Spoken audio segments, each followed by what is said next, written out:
بسم الله الرحمن الرحيم إن الحمد لله نحمده ونستعينه ونستغفره ونعوذ بالله من شرور أنفسنا ومن سيئات أعمالنا من يهد الله فلا مضل له ومن يضلل فلا هادي له ونشهد أن لا إله إلا الله وحده لا شريك له ونشهد أن سيدنا ومولانا محمدا عبده ورسوله إن الله وملائكته يصلون على النبي يا أيها الذين آمنوا صلوا عليه وسلموا تسليما أما بعد السلام عليكم ورحمة الله وبركاته. Alhamdulillah, we have gathered this evening here in East London to talk about the life and works of a very prominent Imam from the last century, an Imam who was given great titles like Al-Imam Al-Asr, the Imam of the age, Hafiz Al-Waqt, the Hafiz of the age in terms of memorizing many ahadith, and many other grand titles that we will mention towards the end, inshallah. The person that we are talking about is Al-Imam Al-Hujjah Anwar Shah Kashmiri from the Indian subcontinent. And I'm going to go through his life and times and his works and his impact from his time till our time, inshallah, this evening. And for those who have not been able to make it, we are, inshallah, providing a YouTube recording. And to get to the matter at hand, let's mention first and foremost the name and ancestry of this Imam that we are referring to. This Imam, he has himself given his ancestry, so there's no second guesses about it, in a couple of his works actually. One of his works called Nail al-Farqadain fi Mas'ala Rafulidain. This is a work on the issue of raising the hands in Salah. Not talking about the first takbir, but subsequently within the Salah, when going into ruku, coming up from ruku, coming up from for the third rakat if it's a 4 rakat Salah, and so on. This work was written for a pressing need. At that time, there were a group of people in the Indian subcontinent especially who were propagating the view that it is correct, more correct, we should say, to raise the hands within Salah and in various postures within Salah. So this was an indirect response because the Imam Anwar Shah Kashmiri himself accepted the other position, but he was trying to proffer the view that it is more in line with the Sunnah, meaning the last of the Sunnah of the Prophet ﷺ, to not raise the hands except in the initial takbir.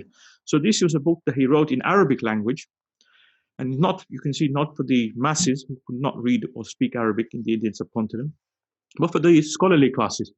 And he didn't write it in a native language. If you think about it, he didn't write it in Urdu. He didn't write it in Farsi, which was also a scholarly language in the Indian subcontinent in his time, but in Arabic. So just to limit it, this dispute, to those who are from the scholarly classes. So within this work, which I will refer to again and again sometimes as we go through this session today, this evening, he has mentioned his actual lineage as follows. He says that I am Muhammad Anwar, the son of Maulana Muhammad Muazzam, the son of Shah Abdul Kabir, the son of Shah Abdul Khaliq, the son of Shah Muhammad Akbar, the son of Shah Haidar, the son of Shah Muhammad Arif, the son of Shah Ali, the son of Sheikh Abdullah, the son of Sheikh Mas'ud al-Narwari al-Kashmiri. And then he mentioned, and this is in the very last page of Nail al-Farqadain. You see the very last page, he gives his ancestry, his lineage, up till this point only. He says his ancestors, meaning the last person he mentioned, Sheikh Mas'ud al-Narwari, his ancestors migrated from Baghdad to Multan, which shows that his lineage is an Arab lineage. Goes back to Baghdad, which is the capital of Iraq today. Then to Lahore, which is in Pakistan today. And then they finally settled in Kashmir. And the Kashmir we're talking about is the Indian side of Kashmir, as we know of it. So again, a similar lineage, family lineage, has been mentioned in another work by Imam Anwar Shah Kashmiri. It's called Kashful Sitr and Salat al-Witr. This is about the rakats of Witr, 3 rakats in the Hanafi school, and how it's performed as well. Because even that was debated and disputed by people in the Indian subcontinent. And the people we're referring to are people who are anti-Hanafi, and they call themselves Ahl Hadith, or as we know today, they like to call themselves Salafi, for example, as well. So there was a reason, a historical reason why such works were compiled by Imam Anwar Shah Kashmiri in his time, but this debate that we're talking about these fiqh issues were nothing new in the Indian subcontinent. They actually belong to generations before as well. It's just that it was revived again. So it goes down and time to time it rises again. And this is the matter which is still disputed and debated today in the Indian subcontinent, not in Arabic language, but in the Urdu language and in other languages as well. Because obviously we know the Indian subcontinent split more than 60 years ago. And various disputes still exist in various languages on these type of legal issues that we're talking about. So these issues will be again brought up when we talk about the works of Imam Anwar Shah Kashmiri and the historical context. Then what about his date of birth? So I mentioned his ancestry first. One thing I could mention as well, I've seen people refer to Shaykh Anwar Shah Kashmiri as Sayyid. Sayyid meaning a descendant of the Prophet Muhammad sallallahu alaihi wasallam. In my research, I couldn't find any quotation to back up this. And I couldn't find even in this lineage, he has not mentioned a lineage back all the way back to the Prophet sallallahu alaihi wasallam.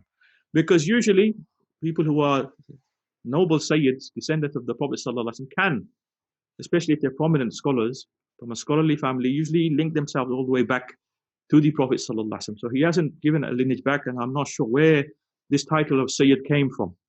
So then his date of birth. So some of the resources I've used for the research that we're going over, one of the resources I've used is by one of his admirers from the Arab lands, non-Indian subcontinent scholar from Syria, from Halab or Aleppo, as it's also known, a Sheikh Abdul Fattah Abu Ghudda. I'm sure some of you have heard of him, who died in 1997. Someone who admired the Indian subcontinent scholars and also studied at their hands as well. Sheikh Abdul Fattah Abu Ghudda, he wrote a work called تراجم ستة من فقهاء العالم الإسلامي في القرن الرابع عشر وأثرهم الفقهية. This is a work on the biographies of 6 famous scholars in the last Islamic century. And one of them is a biography on Al-Imam Anwar Shah Kashmiri. So within this work, he's mentioned on page 13, the date of birth of Shaykh Anwar Shah Kashmiri by referring to another work, which is by a direct student of Shaykh Anwar Shah Kashmiri, by the name of Shaykh Muhammad Yusuf Banuri. I'm sure some people have heard of Shaykh Yusuf Banuri. Some people say Binuri, but actually I've looked into this as well. It seems to be the more correct pronunciation is Banuri, not Binuri. Shaykh Yusuf Banuri, he has also written a biography on his teacher, Muhammad Anwar Shah Kashmiri, called Nafhatul Anbar fi Hayat Imam Al-Azhar of Shaykh Anwar. So Shaykh Abdul Fattah Abu Ghudda, he used this book as a resource as well. And within it, you will find that the date of birth of Shaykh Anwar was 27th of Shawwal. 27th of Shawwal in the year 1292 after the Hijrah, which is equivalent to Friday, the 26th of November, 1875. So 19th century we're talking about. In a village known as, and again, 2 ways of pronouncing this village I found in the Arabic, it mentions Wudwan. But I've seen other sources say Dudwan. So Allah knows best what is the correct pronunciation. Wudwan or Dudwan, we know it's a village in Kashmir. And also, in English, I've used a resource, which you can find in the bookshops. A PhD, a doctorate, was done on the life. It's called The Life and Works of Allah Muhammad Anwar Shah Kashmiri by Dr. Yunus Usman from South Africa. This was a PhD done in South Africa, and his PhD has been published and is available to purchase in shops, but also available online as well as a PDF copy. So I've used this. Lastly, I refer to a work by his son, his youngest son, the late Sheikh Maulana Anwar Shah Kashmiri, who died in 2008. He actually wrote a work called Naqsh-e-Dawam, which is a work on the life and times of his father in the Urdu language. So let's move on now to his childhood, his scholarly background, where he studied and so on. In his childhood, his father, Shah Muazzam, first of all, he obviously get taught the recitation of the Holy Quran. So he was taught the recitation of the Holy Quran by his father. And then his initial lessons were in the Farsi language. Because in those days, the scholars in the Indian subcontinent who studying in the formal settings of Darul Ulums that we're talking about, that were established in that time, the language that they gave preference to was not Urdu, wasn't Arabic, it was actually Farsi.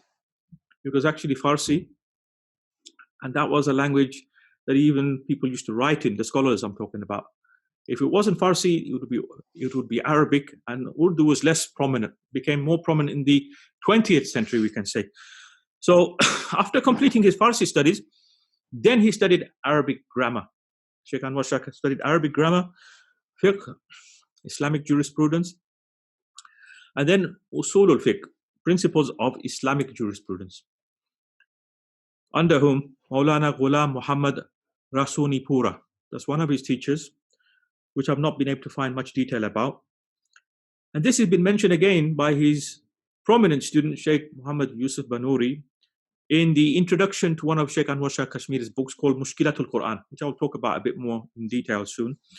So in this book, Mushkilatul Quran, with an introduction by his prominent student, Shaykh Yusuf Banuri, he mentioned this information. And in another work called Hayat Kashmiri, the life of Imam Anwar Shah Kashmiri, page 27, there's a mention, a quotation from his father, Shaykh Muazzam, that his father said when Anwar Shah was studying Mukhtasar al-Quduri, which is one of the shorter texts in the Hanafi school to do with fiqh, jurisprudence. Mukhtasar al-Quduri by Imam Abul Hasan al-Quduri, died 428 after the Hijrah. This is a primer.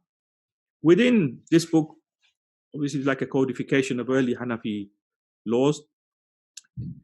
His father said when Anwar Shah was studying Mukhtasar al-Quduri from me, meaning at his hands, sometimes he would pose such questions which could only be answered after consulting important books of jurisprudence. Now that shows he was a child at that time, he was very inquisitive, and he was asking such difficult questions to his father that even his father couldn't answer straight off. He'd have to refer to the commentaries to Quduri or other books from the Hanafi school, like what? Marqinani's Hidayah and his commentary Fathul Qadir by Ibn al-Humam and so on. Now, as for his children, we can mention something about his children as well. Shaykh Anwar Shah had 5 children. 3 boys and 2 girls. The eldest was a daughter called Abida Khatun, and she passed away at the age of 25 in Bijnor, which is in India, a town called Bijnor, and she was married there as well. His eldest son was Maulana Al-Azhar Shah. His second daughter, her name was Rashida Khatun, and she was actually married after her father's death to one of his students, a prominent student again, by the name of Maulana Sayyid Ahmed Rida of Bijnor. Sayyid Ahmed Rida of Bijnor. Then his second son, Muhammad Akbar, passed away at a young age. And his youngest son, as I've mentioned today, Maulana Anwar Shah, and he passed away in 2008. He was the youngest son. And when his father passed away, we look at the birth and death of the father and son, we see that Maulana Anwar Shah was only about 5.5 years of age when his father passed away. So he didn't have much life experience with his late father, but obviously he got information from other close students and so on, because he did write a biography on his father. As for the siblings of Shaykh Anwar Shah Kashmiri, he had 3 brothers we know of, Yasin, Abdullah and Suleiman. And I'm not sure if they were scholars or not found much information if they studied formally or not. But what we do know, that they were into poetry. That's one thing that we do know. They were into poetry, and I'll mention more about that when we get to his works. Now let's move on to his studies. So we do know his father's name, Shah Muazzam. From my research, I've not been able to locate his mother's name. His mother's name or his wife's name. I've not been able to find or gather that information to date. Now let's go into his studies, his actual formal studies. So we know he was born in when? 1875, the English era. 1875. In 1887, after completing his primary education, Islamic education, primary level in Kashmir, he traveled to a place called Hazara in pursuit of higher Islamic learning. So you can see at that time he was about 12. And we already know, very prodigious, as they say, very inquisitive young man at the age of 12. He went away from home, decided to advance his further education. So he went to a place called Hazara. He was there for about 2 years. We know from his biography. In 1889, at the age of 14, Shaykh Anwar then traveled to where? The famous Institute of Learning in northern India, Darul Ulum Deoband, at the age of 14. So that shows at that time, young men, only 14, were allowed entry into Darul Ulum Deoband, which was set up before his birth. If we look back at the history of Darul Ulum Deoband, it was set up after the famous mutiny that took place against the British 1857. It was set up around 1866, if I recall, 1866. So he traveled at the age of 14 to Darul Ulum Deoband. And at that time, the madrasa was not that developed. 1889, if it was formed in 1866, 76, 86, only about 23 years of age, the madrasa itself. It wasn't that developed as we know of it today. If you look at pictures, or if you've been there, it was still growing. In 1889, there was no boarding facilities. So Shaykh Anwar Shah, he actually resided temporarily in a masjid Qadi, which was a mosque near the Darul Ulum. So while staying at that masjid, he would actually lead the Salah time to time. He would maintain the place of worship. He looked after his general affairs. And while residing at the masjid, one of the trustees he came across, his name was Qari Ahmed Hussain, who introduced him to the main instructor at that time one of the main instructors in Darul Ulum Deoband was Shaykh Maulana Mahmud al-Hasan Deobandi, known as Shaykh al-Hind. So he's one of the first students of the Darul Ulum as well, Mahmud al-Hasan we're talking about. So that's how he had a connection and acquaintance with Shaykh al-Hind, Mahmud al-Hasan, as a young man at the age of 14. He was basically advised, why don't you enroll? Yes, you've enrolled, but have a link with Shaykh Mahmud al-Hasan, be his student, and acquire benefit as well as knowledge from him and so on. So he took the advice, and other teachers that he benefited from at that time in Darul Ulum Deoband include one of the most well-known we know is Maulana Khalil Ahmed Sahranpuri. Maulana Khalil Ahmed Sahranpuri, he's actually the maternal uncle of the famous Maulana Shaykh Zakaria Kandelawi that many of us know of today as well. Shaykh Zakaria Kandelawi, if you look at his background, he used to actually assist his maternal uncle Maulana Khalil Ahmed Sahranpuri while they were compiling the commentary to Sunan Abi Dawud called Badrul Majhud, which was written in Arabic language. Okay.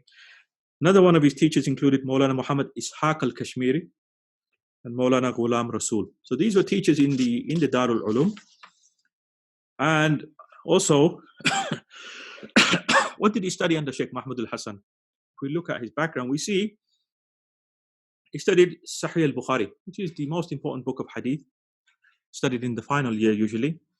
And also Sunan Abi Dawud and Jami al-Tirmidhi, as well as part of Al-Hidayah of Al-Marghinani, which is one of the higher level books to do with Hanafi fiqh. So we've spoken about Mukhtasar al-Quduri, we talk about after Quduri, we're talking about the Hidayah of Al-Marghinani. So he studied part of it with Mahmud al-Hasan. And then under Shaykh Ishaq, he studied Sahih Muslim, Sunan al-Nasai, and Sunan Ibn Majah. So this is how he studied the 6 books of Hadith. And then he completed the studying of all of these works in 1313 after the Hijrah, which is equivalent to 1895 in the Christian era. That would make him 20 years of age. So about 6 years of studying in Darul Ulum Deoband. He graduated with an ijazah. And then, what did he do? He moved on to Delhi. A friend of his by the name of Maulana Muhammad Aminuddin had set up a madrasa there already in 1892. This is called Madrasa Al-Arabiya Al-Aminiya. I'm not sure if this madrasa is still around today or not. But Shaykh Anwar Shah migrated to Delhi and he was teaching there for a while. In 1902, his mother passed away. Then Shaykh Anwar returned to his home territory of Kashmir. And then he decided to serve the Muslims of his birthplace. So he left Deoband, he left Delhi, he went back to Kashmir. And he taught in Madrasa Faidam in Baramulla for 3 years. So we're talking up till from 1902 to 1905, 3 years there. Then after that, he decided in 1905 that he would make pilgrimage for Hajj. So he went for Hajj in 1905, and I'm not sure if he went with other teachers or not. In 1905, at that age, in 1905, he would have been, 30 years of age. When he was in Makkah and Medina, he wasn't there just for Hajj. He was there for learning as well. So he actually went to the famous libraries of Makkah and Medina And we're talking about libraries which had manuscripts, Arabic manuscripts, and actually absorbed these manuscripts. Some of them he studied at close hand. These sorts of manuscripts we're talking about were not found in the Indian subcontinent, where if they were found, they were not hard to access because they were in private collections or in libraries that were inaccessible at that time. So in Makkah and Medina, he actually met some famous scholars as well, some Arab scholars. For example, Allama Shaykh Hasan Tarablusi, who is the author of a work called Risala al-Hamidiyya. In Medina, he visited a couple of famous manuscript libraries which don't exist today. Maktaba Shaykh al-Islam Arif Hikmat, because at that time, the Ottoman Empire was still around and they had control of what we now know as Saudi Arabia. So they control of what we now know as Saudi Arabia, and more than that, obviously. They had control of Haramain, Makkah and Medina. They appointed the scholars as well in Makkah and Medina, the Ottomans I'm talking about. So there was a library, there was a person called Shaykh al-Islam Arif Hikmat, and there was a library there in Medina. You can see some old pictures online if you type in Arabic, Arif Hikmat library. And they had a lot of manuscripts in that library. Another library is Maktaba al-Mahmudiyya. Maktaba al-Mahmudiyya. And Maktaba al-Mahmudiyya's manuscripts, they have been digitized and transferred to one of the Saudi universities. So Shaykh Anwar Shah Kashmiri, he actually accessed these libraries, spent a time there, and he was a person who would be really, really absorbed in reading. We'll give you one example soon, inshallah, when it comes to a massive hadith collection called the Musnad of Imam Ahmed ibn Hanbal, how he used to read it and how he used to memorize it as well, which is something astounding. Only the Huffaz of hadith could do such a feat. So then in 1908, so we spoke about the pilgrimage in 1905. In 1908, so he went back to India, obviously, after this period of time.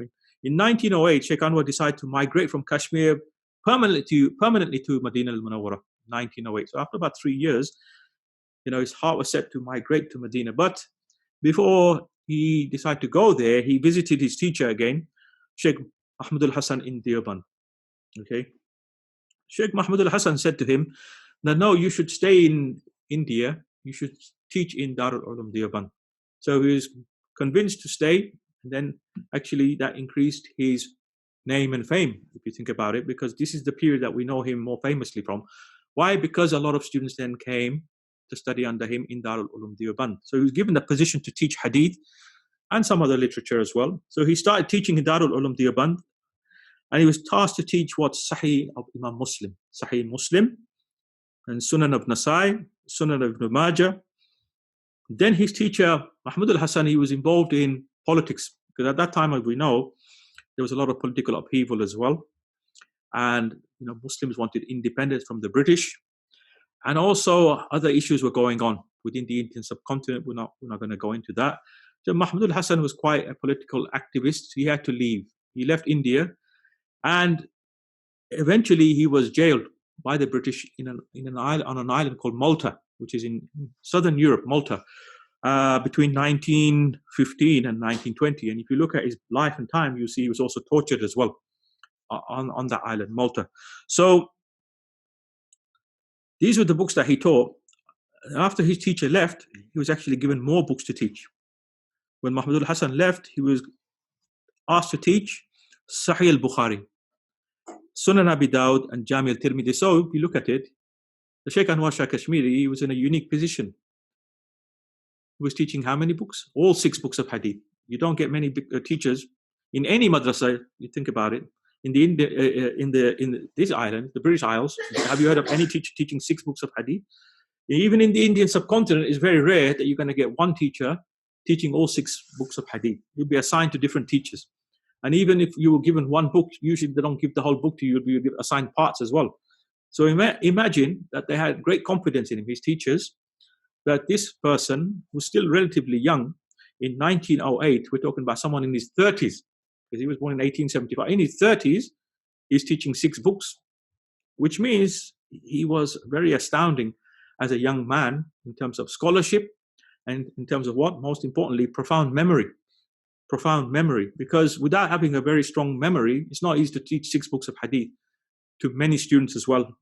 So, how many years did he teach? He taught from 1908 to 1927, which is 19 years in Deoband I'm talking about. 19 years in Darul Ulum Deoband. And let's talk about his students. How many students? If you look at his background, over that 19-year period, it is estimated some 2,000 people studied with him. 2,000, which is a huge quantity if you think about it. People coming from all over the Indian subcontinent to study in Darul Uloom Deoband, but not just India, but also outside. Some people would come from outside as well, because the reputation had already been significantly increased, and it had already got a recognition, a title, Darul Uloom Deoband. At that time, it was called the Al-Azhar of India. Al-Azhar, the famous university in Cairo, Egypt. Because even one Arab scholar who, let's say he was not from the madhabs, he's a Ghair Muqallid type scholar, called Rashid Rida. Rashid Rida, Sayyid Rashid Rida, he was from Syria, he lived in Egypt. He came to India, and actually he came to Lucknow in India, the Darul Uloom there, he gave lectures there. And then he was invited to Darul Uloom Deoband as well, where he gave a lecture.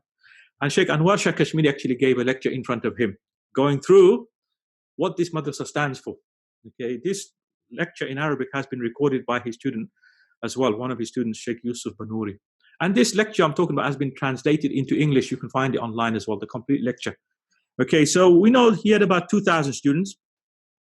Some of the famous, prominent ones we can mention, Allama Abdul Qadir Raipuri, who's a famous Sufi as well, Abdul Qadir Raipuri, Mufti Muhammad Shafi. I'm sure some of you heard of Mufti Muhammad Shafi Uthmani, who's the father of the famous Muftis from Pakistan, Mufti Rafi Usmani, and his younger brother, Mufti Taqi Usmani. So their father, Mufti Shafi Uthmani, he studied directly under Allama Anwar Shah Kashmiri. Then we have Maulana Shabbir Ahmad Usmani.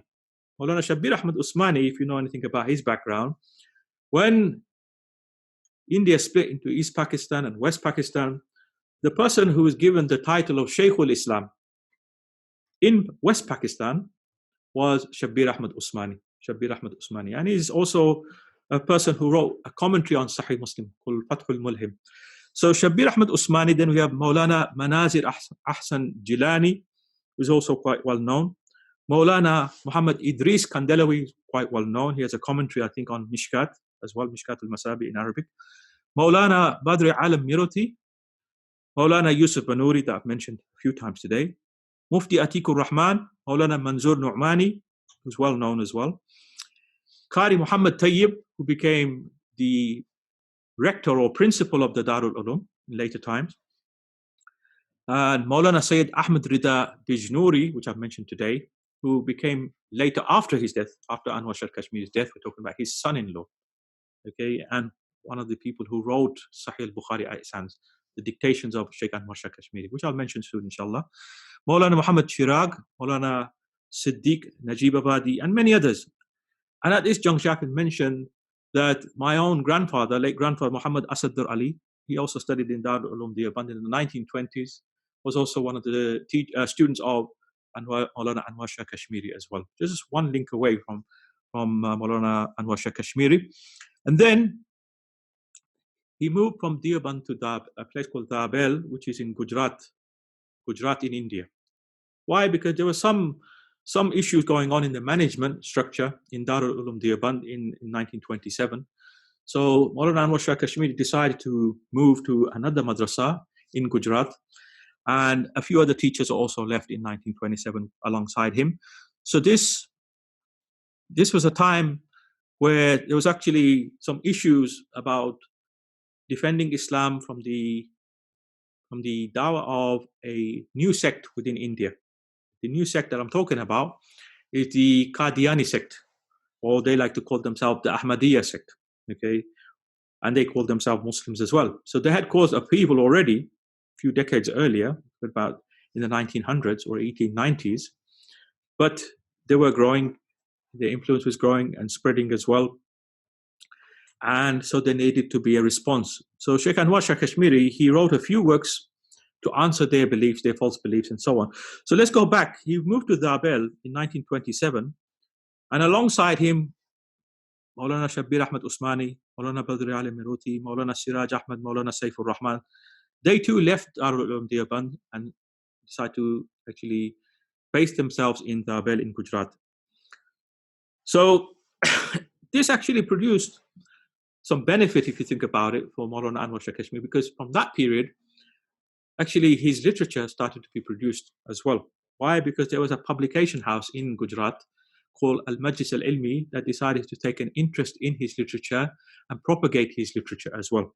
So we're going to mention all of that soon, inshallah.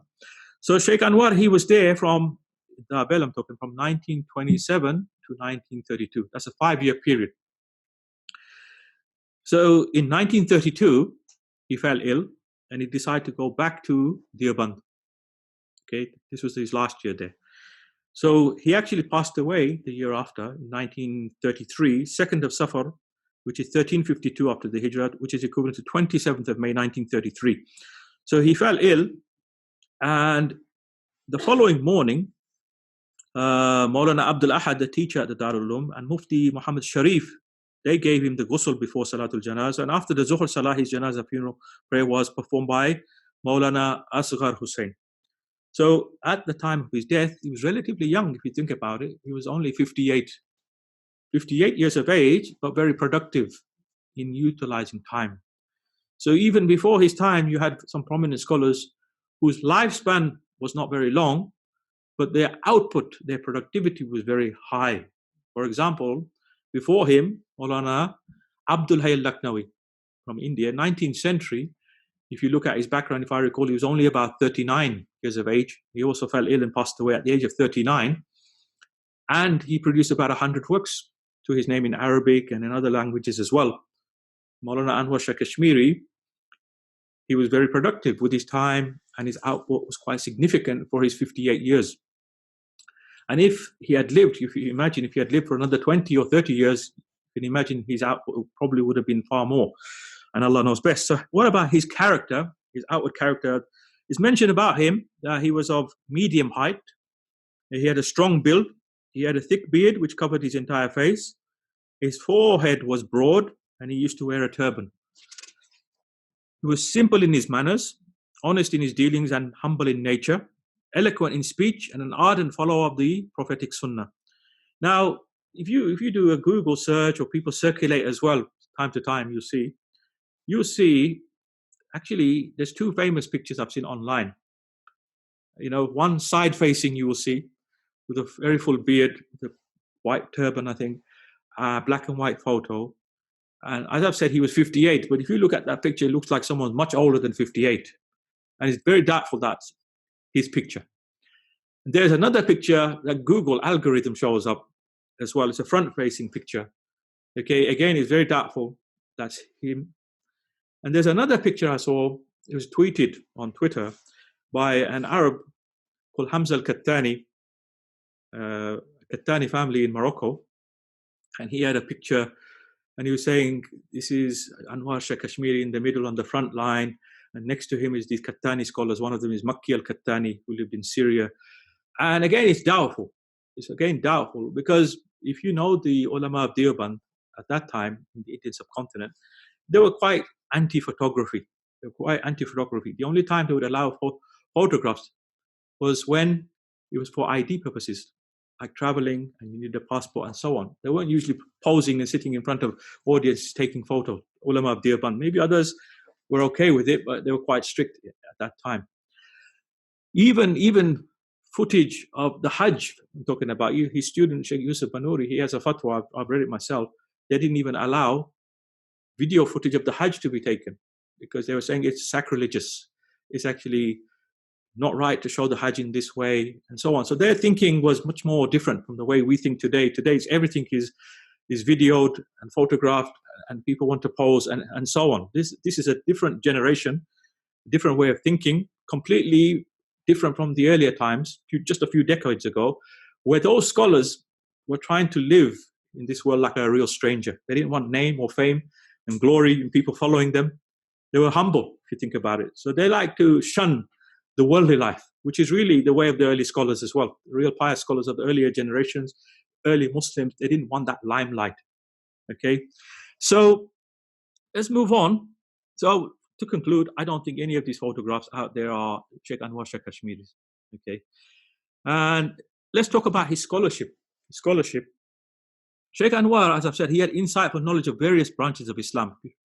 He was a master of many disciplines. But more so, he specialized in ilm al-hadith, the knowledge of hadith.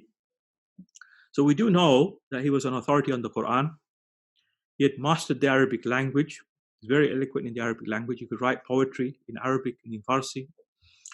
And I've said he visited many libraries for knowledge. If you read, what he says in his commentaries to Bukhari, you will see sometimes he mentions some information that he could only have known that information if he'd gone to the manuscripts, libraries I'm talking about, in India or outside India.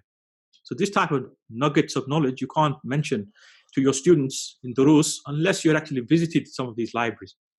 So let me just mention something I said earlier. I will give an example of his memory skills. It is mentioned that he was a very fervent reader. So daily he would read a lot, and his reading speed was very fast as well. It is said about him that he could read 200 pages of the Musnad of Imam Ahmed ibn Hanbal in a day. And this Musnad we're talking about is probably the Maymaniyah edition, which was published in the 19th century. There's 6 bulky volumes. You can get it online. It's not available to buy this day. You can find it online as PDF scan copy. And it's about 27,000 narrations. And imagine, if you look at it, there's a lot of narrations on every page as well. 200 pages a day. And then on top of that, he would know them off by heart as well. What that means is that he had a photographic memory. He wasn't sitting there memorizing, okay, but actually what he was reading was being fixed in his mind.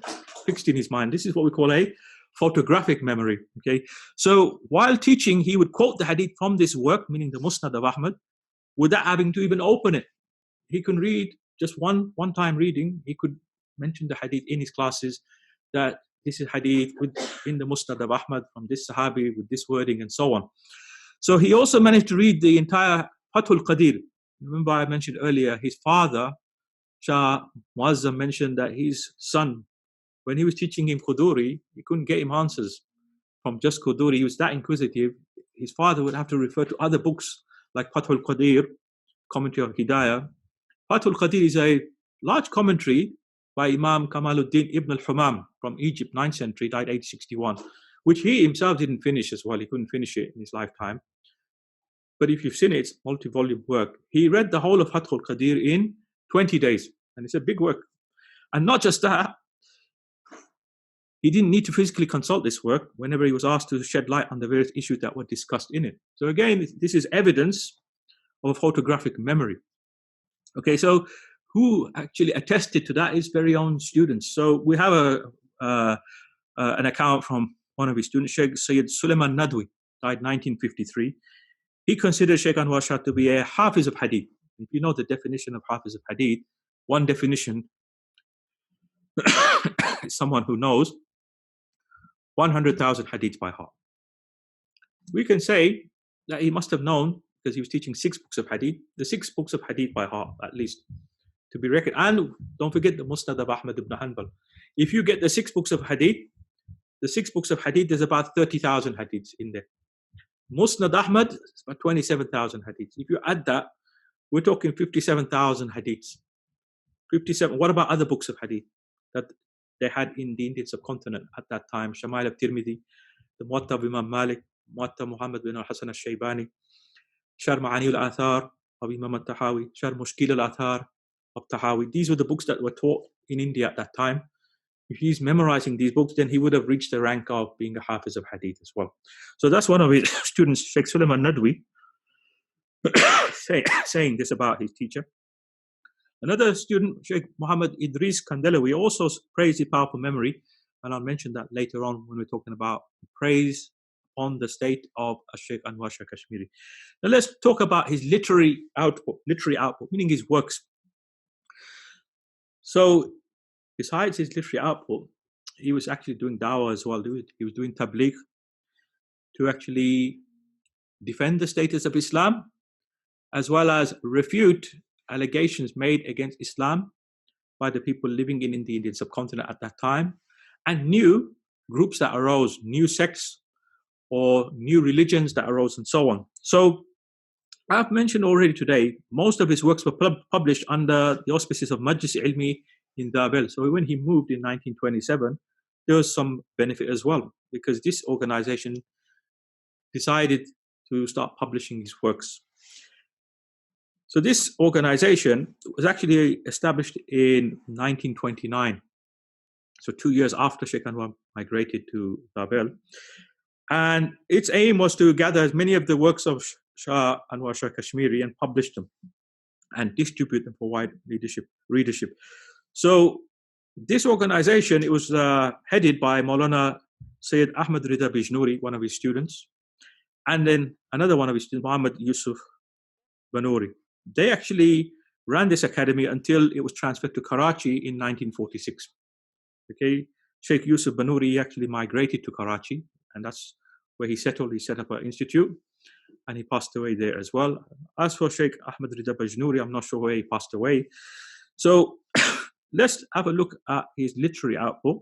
We can break it down into certain areas as well. He has a work on the Quran, on fundamental beliefs, aqaid, metaphysics, Islamic jurisprudence, zoology, poetry, politics, and most significantly, the science of hadith. So let's break it down a bit. As for the Quran, there is one work that he wrote, Mushkilatul Quran. Difficulties found in the Quran, meaning in terms of explaining the verses of the Quran. So Sheikh Anwar, if you look at his background, he would actually spend a lot of time in the day actually looking at the verses of the Quran, contemplating and looking at the various commentaries to it and trying to explain things that some people may have missed before his time. So in this work, he interpreted what he considered to be difficult verses of the Quran, and he touched upon the views of the other scholars before giving his own opinion. So he would quote other scholars as well before his time.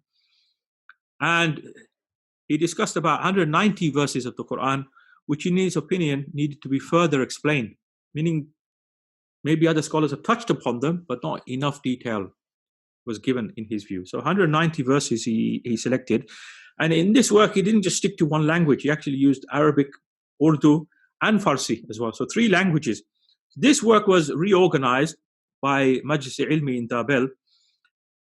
One particular edition, his student Ahmed Rida Bijnouri, he added some footnotes as well. And he listed in the footnotes the references that his teacher used for his arguments, his points, his quotations, and so on.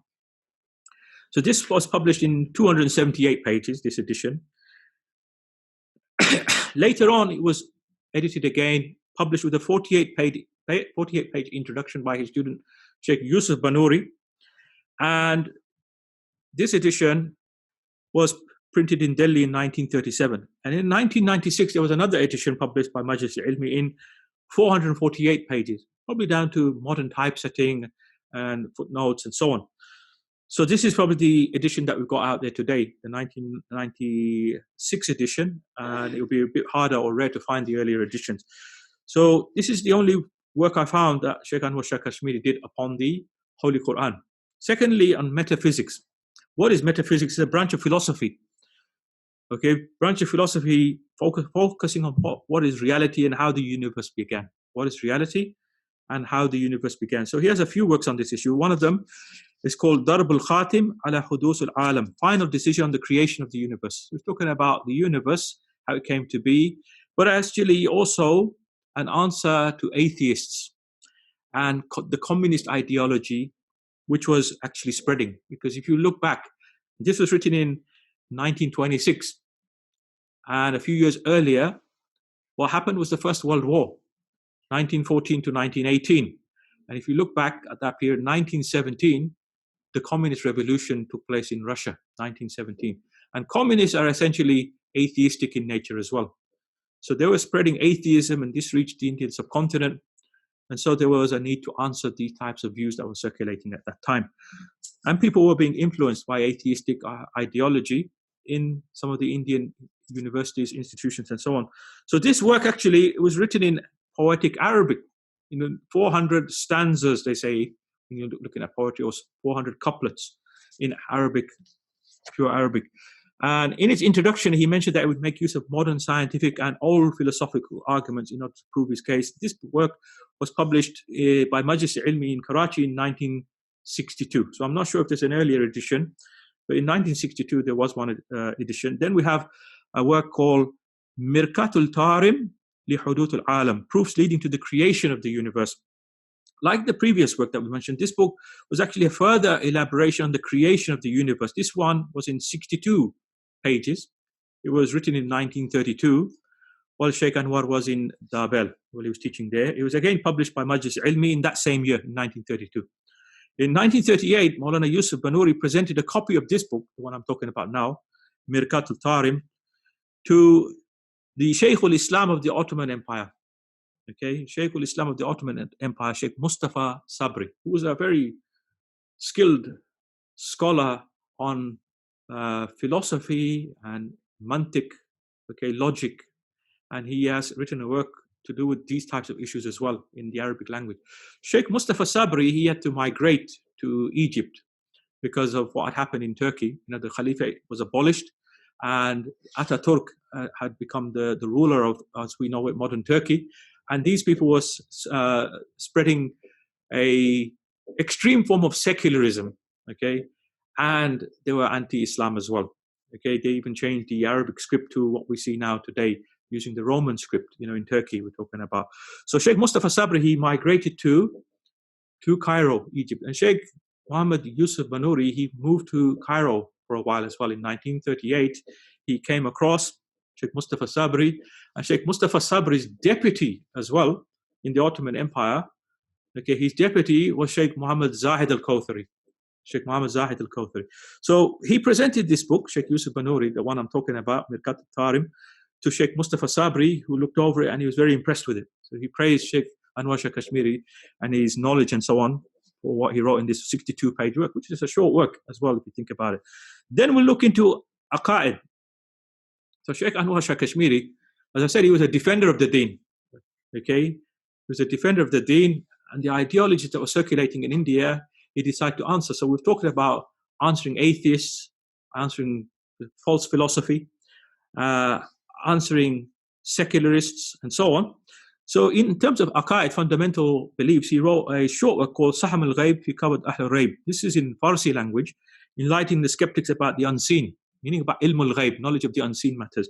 This is a 22-page work in Farsi while he was teaching in Madrasa Aminiya in Delhi, which was his first post. If you think about after he graduated, I said today, after he graduated in Deoband, he was teaching in Madrasa Aminiya in Delhi. So at that time, he was in his early 20s. And this work, he explains the real views of his teachers' teachers. His teacher being Maulana Mahmud al-Hasan. Mahmud al-Hasan's teachers are Maulana Qasim Nanotwi, Maulana Khalil Ahmed Sahranpuri, and so on. And also his teacher, Sheikh Mahmud al-Hasan's teachings. What were they actually? And addressing someone. Okay, who is he addressing? According to Sheikh Abdul Fattah Abu Ghudda, in the intro to a book called Al-Tasrib Bima Tawatara fi Nuzul al-Masih, which I'll mention later again, page 30, he mentioned, Sheikh Abdul Fattah Abu Ghudda, this treatise, this short treatise, was actually written to address the Barelvis of India. Okay, and we've heard of the Barelvis of India. The leader, Maulana Ahmed Raza Khan or Ahmed Rida Khan, he had a problem with the Deobandis. Okay, he wrote against the Deobandis, and he got fatwa signed by ulama in the Indian subcontinent and in Hijaz, in Makkah and Medina. And then there was response to him as well. Okay, there's a big history behind all that, which we're not going to go into. So Sheikh Anwar Shah Kashmiri, he wrote this work, and it was in the Farsi language. So again, it was left within scholarly circles, because the awam, the general masses, most people didn't know Farsi language, let alone the Arabic language. It's left for the scholars to actually look into and see the tit-for-tat responses that were going on between the two factions, the Deoband faction of Hanafis and the Barelvi faction of Hanafis, which was dominating especially in northern India at that time, and continues to do so in our time as well. Then we have a work called Ikfar al-Mulhideen fi Dururiyat ad-Din, denouncing what? Apostates, people who have left Islam. So in this work, Shaykh Anwar Shah Kashmiri, he touched about the issue of takfir, abandoning Islam, what can take you out of the fold of Islam, the dangers of doing takfir, telling or saying this person is a kafir without there being a valid reason to make takfir, take this person out of the fold of Islam. So this work was written in 1924. Shaykh Anwar mentioned at the beginning of this work that this work would serve as a guidance to correct beliefs, and it's also a denunciation of false beliefs of whom? the Qadianis again. The Qadianis founded by Mirza Ghulam Ahmed of Qadian in northern India. So this work was published in 1960 in 128 pages by Majlis Ilmi in Delhi. It was then translated from Arabic into Urdu by his student, Shaykh Anwar Shah's student, Maulana Muhammad Idris Mirati, and republished in Karachi in 1968, another new edition published in 1996. Then another work to do with Aqaid, Kitab Fil Dhab and Qurratul Ainain, a book in defense of the delight of the eyes. This is a 196-page book written in Farsi, Persian language, while Shaykh Anwar was teaching in Delhi. So he was quite young at that time, if you think about it again. And this work is a rebuttal of the Shia sect, which was also, influential in certain parts of the Indian subcontinent. Like in Lucknow, for example, even today in Lucknow, northern India, the Shia are quite prominent there. So this work was a defense of the noble Sahaba like Abu Bakr as-Siddiq, Umar ibn al-Khattab, and Uthman ibn Affan. Okay, this was nothing new. It was done even before his time, more than a century before his time, by the famous Muhaddith of India, Shah Waliullah. Okay, so then one of the things that the Qadianis were talking about was the issue of Isa alayhi salam and his descent and so on. So Shaykh Anwar Shah Kashmiri, he wrote some works on the status of Isa alayhi salam in Islam. Okay, so he wrote a book called Aqidatul Islam fi Hayat Isa alayhi salam, Islamic belief on the life of Isa alayhi salam. So this work is actually a refutation of Mirza Ghulam Ahmed of Qadian, because Mirza Ghulam, he had a false view, which has no backing, that Isa alayhi salam passed away in Srinagar in Kashmir. Okay, this work was written in 1925 in 222 pages. Okay, the work was also discusses the nuzul of Isa, meaning the coming of Isa alayhi salam, descent of Isa alayhi salam onto earth again. Before what? Before Yawm al-Qiyamah, before the Day of Judgment. This work was also entitled Hayat al-Masih bi Matan al-Quran wa Shar al-Hadith al-Sahih, the life of the Messiah, meaning Isa alayhi salam, by means of the text of the Quran and explanation of authentic hadith. So this again was published again by his student Maulana Yusuf Banuri with a 32-page introduction, and it became 340 pages in length and published in Karachi in 1960. And that wasn't the end of the matter. There's another work he wrote on this issue of Isa alayhi salam. Another work he wrote, Tahiyyatul Islam fi Hayat Isa alayhi salam, Salutations of Islam on the life of Isa alayhi salam. This was done in 150 pages in Dabel. And again, in the intro, Shaykh Anwar mentioned why he wrote this book, and he states that in the previous book that he wrote in 1925, this 7-year gap, he had actually left out some important issues that need to be mentioned further to benefit the Ummah and to warn about the kufri, the blasphemous beliefs of the Qadianis. So this book was published again in Karachi by Majlis al-Ilmi alongside the last work, number 7, Aqidatul Islam fi Hayat Isa alayhi salam, in one volume. And then another work. This work was actually rearranged by one of his students. It's called the one I was talking about, I mentioned earlier, Al-Tasrih bima tawathara fi nuzul al-Masih, explanation of the traditions which discuss the return of the Messiah Isa alayhi salam. This was organized by his famous student, Mufti Muhammad Shafi, that I mentioned earlier, the father of Mufti Rafi and Taqi Usmani. So Mufti Muhammad Shafi organized this work, and it was edited by the late Shaykh Abdul Fattah Abu Ghudda, who died in 1997. So within this book, there's about 75 hadiths talking about the descent of Isa alayhi salam, the nuzul of Isa alayhi salam, and some athar, some other reports from the Sahaba and earlier scholars as well. This work has been translated into English. You can find an English edition. It's called Signs of Qiyamah and the Arrival of the Masih, Darul Ishad, Karachi, Pakistan, 2000. You can find it online, the PDF copy, as well as in some bookshops. Then another book to do with Aqaid, Islamic belief, Khatamun Nabiyyin, Finality of Prophethood. Because obviously this person, Ghulam Ahmed, he was challenging the authority of the Prophet ﷺ by saying he's not the final prophet. He considered himself to be a prophet. Meaning Ghulam Ahmed considered himself to be a prophet. So therefore this matter needed to be addressed and refuted as well. So the scholars in the Indian subcontinent, they did take pen to paper as well as do dawah that this group is not an Islamic sect. It is not considered to be from Islam. It's a religion of its own. And so therefore, there need to be scholarly works as well, writing to show why they're not part of the fold of Islam. So Shaykh Anwar wrote a book called Khatam al-Nabiyyin, which talked about the finality of prophethood, addressing Mirza Ghulam. This one was written in Farsi, in 96 pages. It's published 2 years after the death of Shaykh Anwar by Majlis Ilmi in Karachi. Maulana Atikur Rahman Uthmani and Maulana Yusuf Banuri wrote its forward. And then it was translated into Urdu by the late Maulana Yusuf Ludhianwi. Okay. Then we have a work called Dawat Hifzul Iman. 3 days before Shaykh Anwar Shah Kashmiri passed away, Imdad Islam organized an Islamic conference in the Jami Masjid in Deoband.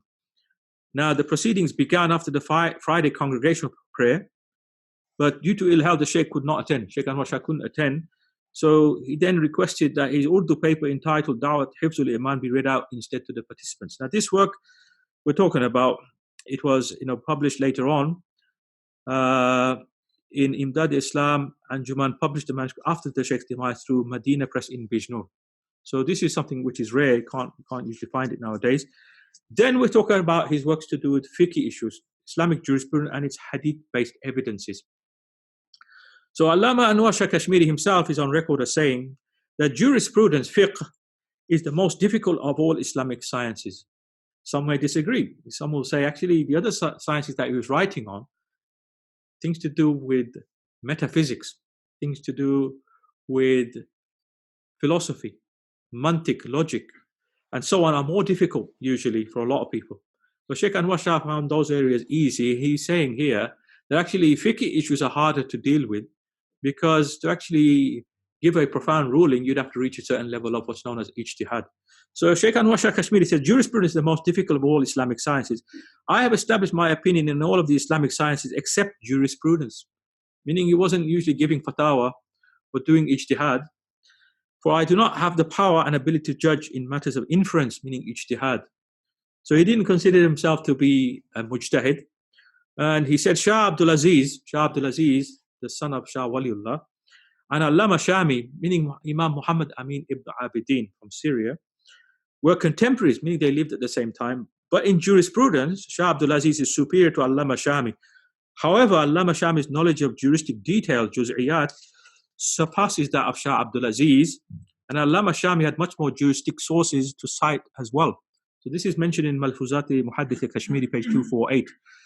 So also in Faidul Bari, which is the commentary to Sahih al-Bukhari, but not by the pen of Allama Anwar Shah Kashmiri, this is dictations to his students, which we're going to talk about soon. Within his durus, his lessons that were recorded by one of his students, which we'll mention soon, he has actually mentioned in the published edition, I'll give you the reference, volume 3, page 115 of the Darul Kutub al-Ilmiya edition of Faidul Bari. You can read, he has said that he was a muqallid, meaning he was a follower of a madhab, meaning the Hanafi school, and he did not do ijtihad. So he would actually defend the Hanafi school. He would spread the views of the Hanafi school, but with evidences as well. Because of the state of affairs in the subcontinent, the rise of la madhabism, telling people to avoid following a madhab and go directly to the Quran and Sunnah. Okay, this is still around today in the Indian subcontinent and probably grown since that time. Because at that time, those la madhabis, they were talking about taqlid, that you don't need to follow a school, but they weren't talking much about Aqidah. Their scholars at that time weren't really focusing on Aqidah or the Sufi path, Tasawwuf, because what you find, the Ahl Hadith scholars, as they were called at that time, they were more lenient with this issue of following a Sufi tariqah. They were lenient, it didn't matter if you were Ashari or Maturidi, that wasn't an issue for them. Their whole agenda was, stop following the madhabs, don't do taqlid of the schools, go back to Quran and authentic hadiths. Okay, so he has written a book called Fasl al-Khitab fi Mas'ala al-Kitab, final decision to do with what? Recitation of Surah Fatiha in congregational prayer behind the Imam. The Imam can read in aloud or quietly. Okay, do we recite behind the Imam in any of those circumstances or not? Shaykh Anwar Shah Kashmiri wrote a work in 106 pages, whether or not the muqtadi, the follower, has to recite or not, Surah Fatiha or not. So this was written in 1338 after the Hijrah, and he's collated a lot of the hadith on this matter. But that wasn't the only work. So he continued, he wrote another work called Khatim al-Khitab fi Fatihatul Kitab, conclusive discussion on the opening verses of the Quran. So this was his second work to do with Surah Fatiha, reciting behind the Imam or not. This was written in the Farsi language. Okay, this was written in the Farsi language and published in Deoband and with a foreword by his teacher Maulana Mahmud al-Hasan as well.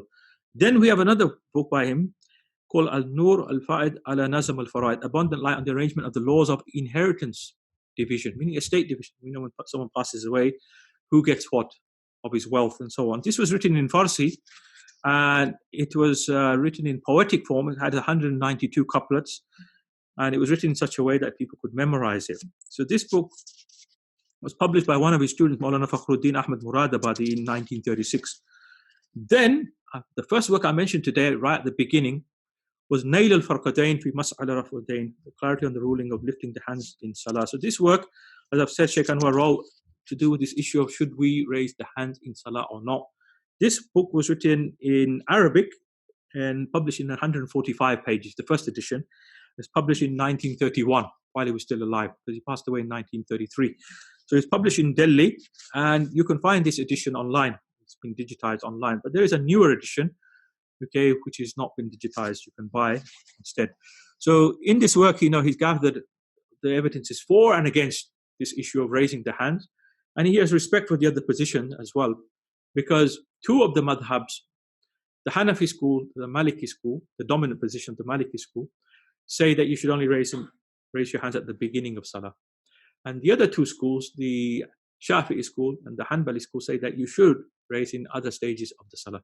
So Imam Anwar Shah Kashmiri was pushing for the Hanafi stance, showing that it has validation from authentic narrations, as well as being the position of not just Imam Malik, it's actually the position of early Imams like Sufyan al-Thawri, and said Malik ibn Anas, and some other Imams as well, especially the Imams of Kufa, because Imam Tirmidhi mentions in his Jami that the people of Kufa, Ahl al-Kufa, would only raise their hands in the beginning. And that's hundreds of scholars, if you think about it, hundreds of muhaddithin. In Kufa, there were many narrators of hadith, and many of them had reached a very high level of scholarship as well, in terms of teaching and transmitting hadith.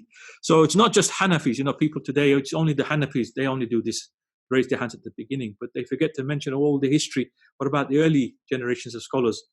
And at the end of the day, it's nothing to do with schools, it's what the Sahaba did that counts. These scholars, they get their evidence from the Sahaba witnessing the Prophet ﷺ do or not do, as may be the case. But obviously there's stages when the Prophet may have done and may not have done as well. So that's where the debates stem from.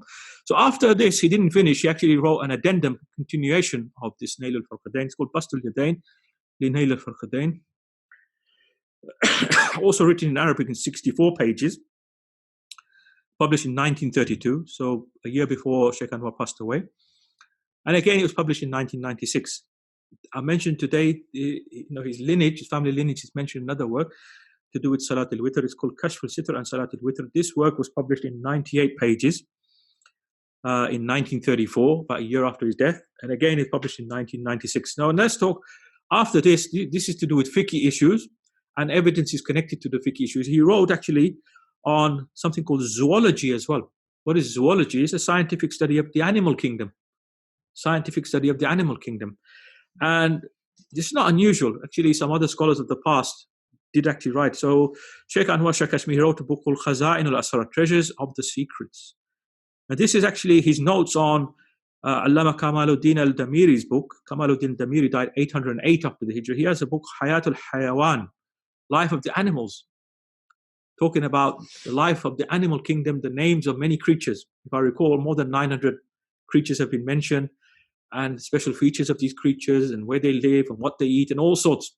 So in Arabic language, the Arab scholars of the past, they would specialize in these types of knowledge as well. So Allama Anwar Shah Kashmiri, he wrote some notes on this book by Al-Damiri in 65 pages. It's published by Majlis Ilmi in Delhi in 1979.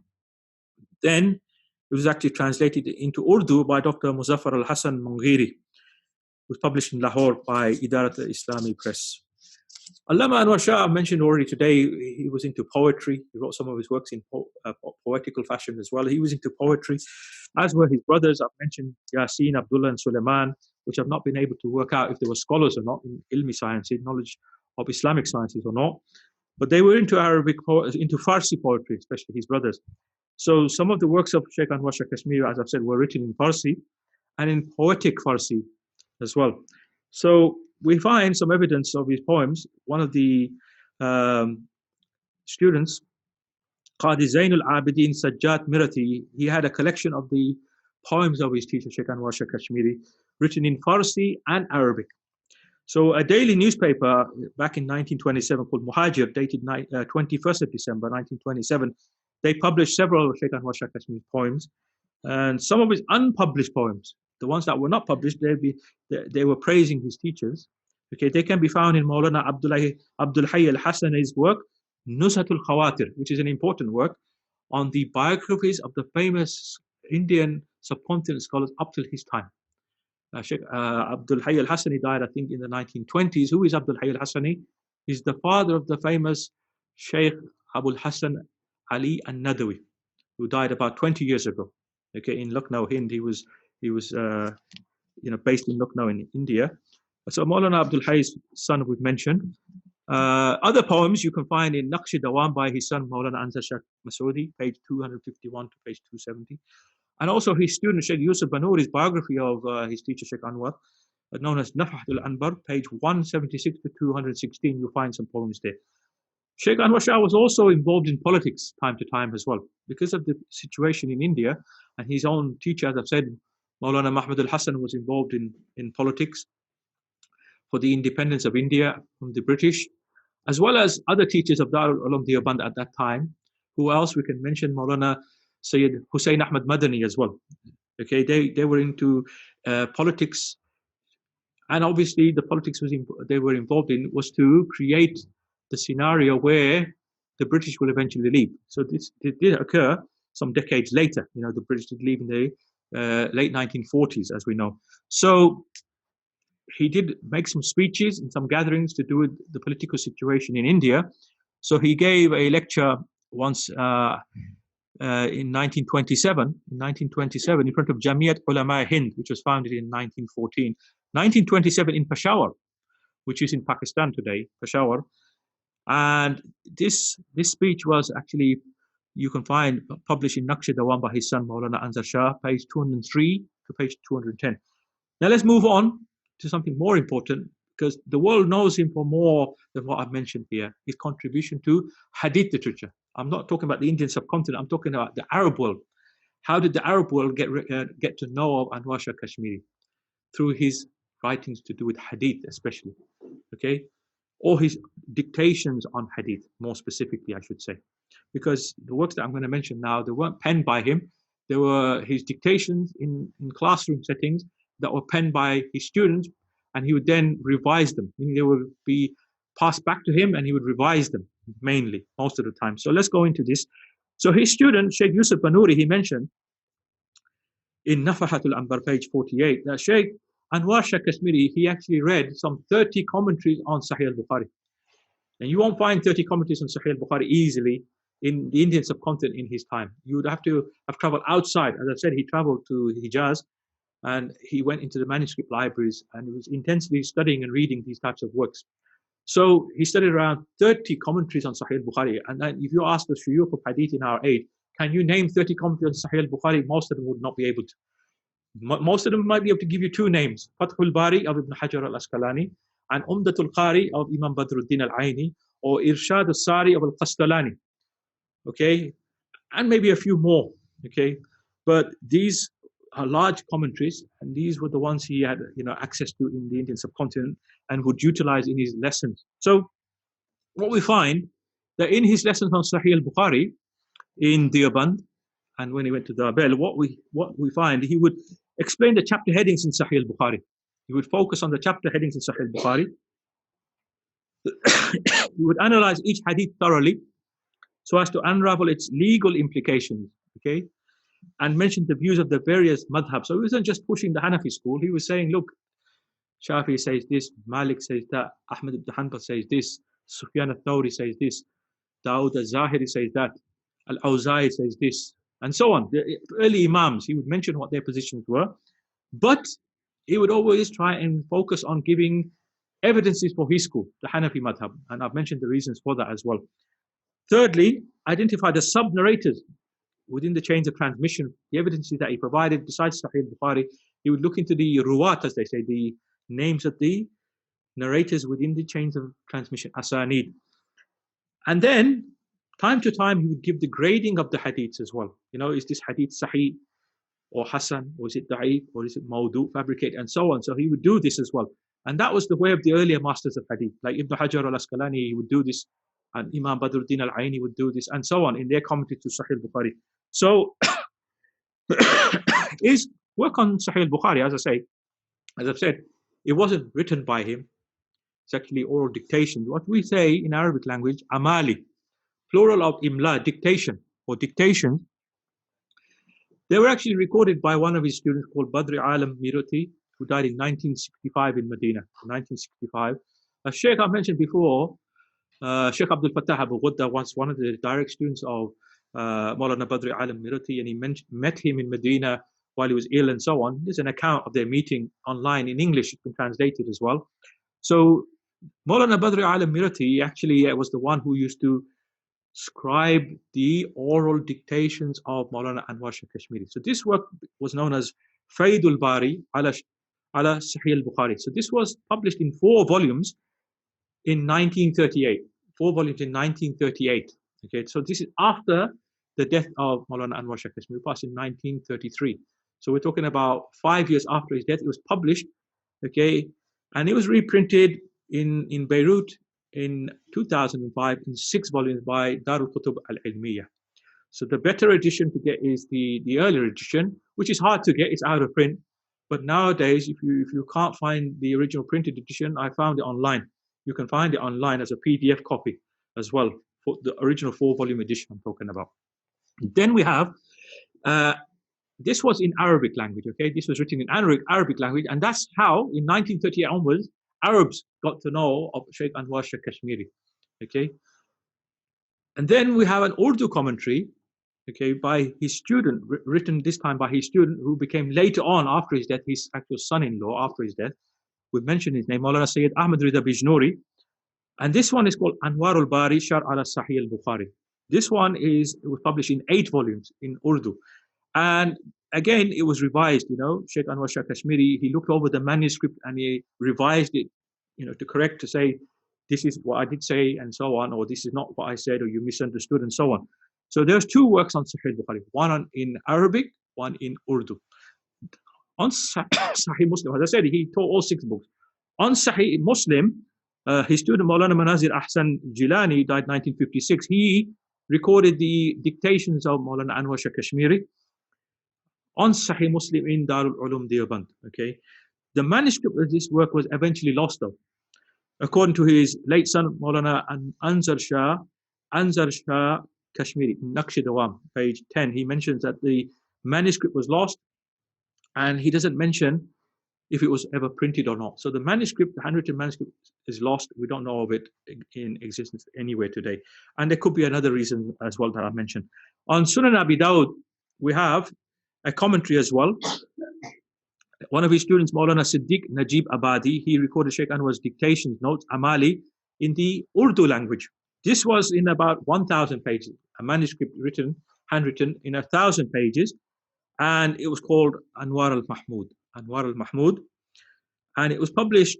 I've read, you know, in one place it's written 1 volume was published, in another place it's written that 2 volumes were published, but nevertheless, it's lost. Again, we don't have any access to it. There doesn't seem to be anyone who's got hold of it in our time. It doesn't seem to be in any of the libraries in the Indian subcontinent as well. It's lost. This work is rare to find, as I've said. Now, while I was preparing this, you know, there was a brother who sent me some information. He read in a Bengali newspaper. Another student of Maulana Anwar Shah Kashmiri, his name was Maulana Zahurul Haq, died in 1946. Zahurul Haq, whose son was the late Maulana Ubaidul Haq. If you know anything about Bangladesh, Maulana Ubaidul Haq, he was the khatib in a very well-known masjid in Dhaka, Bangladesh, Bait al-Mukarram. The Bait al-Mukarram, Ubaidul Haq was the main khatib there. So Ubaidul Haq Sahab, he was from that area, Sylhet region. his father, Maulana Zahurul Haq, was also a direct student of Maulana Anwar Shah Kashmiri. And this newspaper article, which I saw as well, he sent me the clipping, he mentioned that he studied and he wrote the lessons of Maulana Anwar Shah Kashmiri on Sunan Abi Dawud as well. Whether or not it's available or not, I don't know. But apparently, Maulana Zahurul Haq did have an edition of the lectures on Sunan Abi Dawud by his teacher Anwar Shah Kashmiri. So it would be interesting if someone could make more investigation and see if it still exists and types it and publish it in whatever language it was published, taken down. It could be written in Urdu, it could have been written in Arabic, I don't know. So on Jami al-Tirmidhi, again, Jami al-Tirmidhi, one of the 6 books of Hadith, while in Deoband, Allama Anwar Shah, he taught Jami al-Tirmidhi with evidences as well for the Hanafi madhab. These dictations, Amali, were written, taken down in Urdu by his student known as Maulana Muhammad Chirag. Okay, Maulana Muhammad Chirag, he decided to translate the Urdu into Arabic, and then it was published in 2 large volumes called Al-Azhar of India. Al-Azhar of India, this is available in print. Okay, this manuscript, unfortunately, was not revised by Allama Anwar Shah Kashmiri, meaning he didn't have the opportunity to go over it and check for any mistakes and so on, unlike other works. So there are some shortcomings in this work, some mistakes in copying and taking down the information and so on. So this work, at that time, in the Indian subcontinent, as I said, there were people who were anti-madhab. There was a commentary to Tirmidhi as well by Shaykh Abdul Rahman Mubarakpuri, who died in 1934. And his commentary on Tirmidhi is called Tuhfatul Ahwazi. Tuhfatul Ahwazi is quite well known. It has some criticisms of Shaykh Anwar Shah Kashmiri within it, because he must have had a look at Al-Azhar, okay, and he said, look at these errors and so on of Anwar Shah Kashmiri.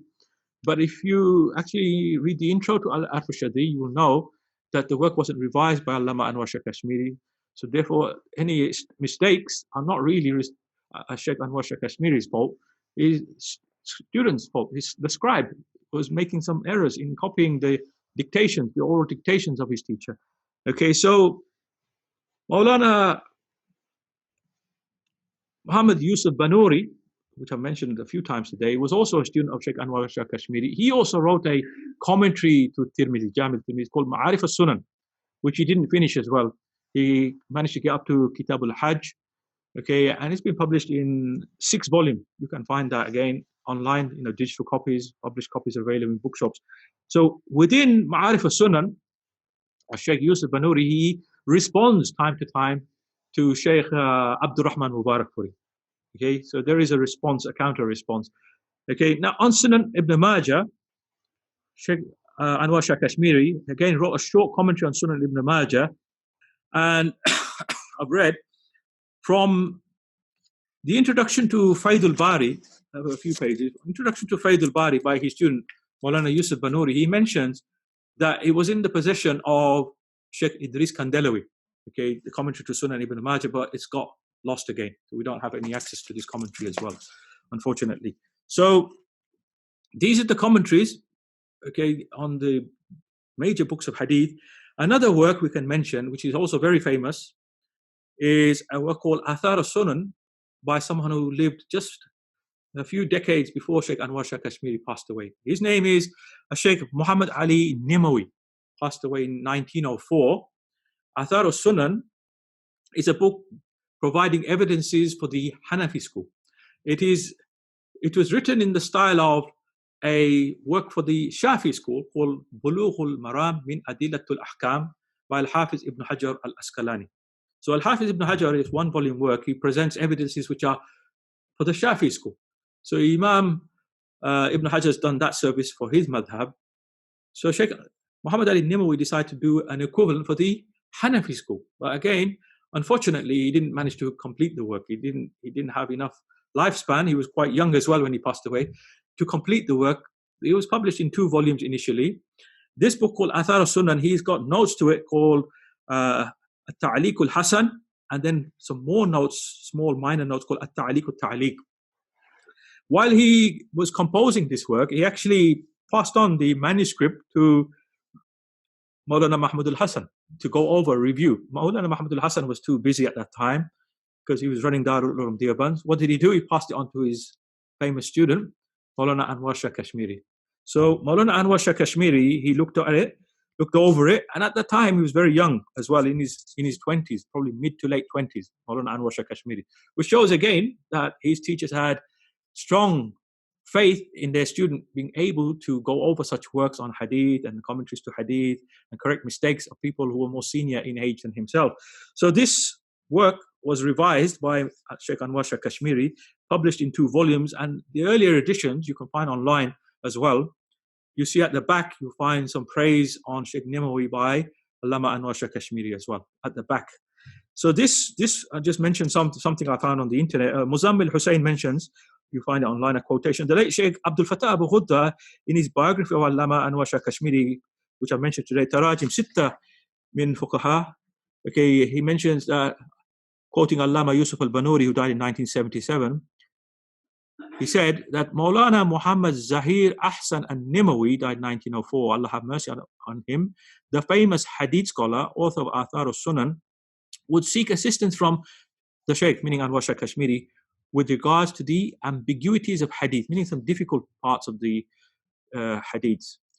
By correspondence, meaning through writing, through letter writing, he would seek help from him while writing his book Athar al-Sunan, and he would present to him what he had written piece by piece. This is what I heard from the revered Shaykh himself, Allah have mercy upon him. He said in his book Nail al-Firqadain, the deceased Shaykh, meaning al-Nimawi, while writing that book, would send it to me piece by piece, meaning Anwar Shah Kashmiri is saying this about Nimawi in his work Nail al-Firqadain, until I became an aide therein, and I added many things to it after him. The Shaykh, Allah have mercy upon him, at that time was a youth whose reputation was not yet manifest to the people, while the hadith scholar Nimawi was an experienced scholar, and in spite of this was his manner of interacting with whom? In brackets, Allama Kashmiri. And this shows his intellectual humbleness and his estimation of men. Allah raise both their statuses. So this is on page 29 of this biography by Shaykh Abdul Fattah Abu Ghudda. And Shaykh Anwar Shah Kashmiri, after he actually, when it was published, I'm talking about Athar al-Sunan, with the At-Ta'liq al-Hasan, At-Ta'liq al-Ta'liq, when it was published in 2 volumes, he did some hashia, notes, marginal notes around the edges, okay? And this is marginal notes, it's called Al-Ittihaf li Madhhab al-Ahnaf. This book has never been published. Never been published, okay? But it was circulated as a photographic copy, photocopied edition in the 1950s by Majlis Ilmi in 1959. And this 2-volume edition with the hashia of Shaykh Anwar Shah Kashmiri called Al-Ittihaf li Madhhab al-Ahnaf, I got a copy of it. You can find it online. You see, in the beginning, actually, they write in English. They say, it's quite interesting. It says on the top, thanks. The Majlis Ilmi is grateful to the members of the family of Marhum Hazrat Maulana Muhammad Anwar Shah for making available the original of this publication, and to Maulana Muhammad Yusuf Banuri and Maulana Sayyid Ahmed Raza for taking care and preserving the original for the last quarter of a century during their term of office in the Majlis Ilmi, and to Maulana Muhammad Badr Alam Medina, in brackets, who kindly suggested the further preservation of this valuable work by reproducing it through the present-day advanced modern techniques.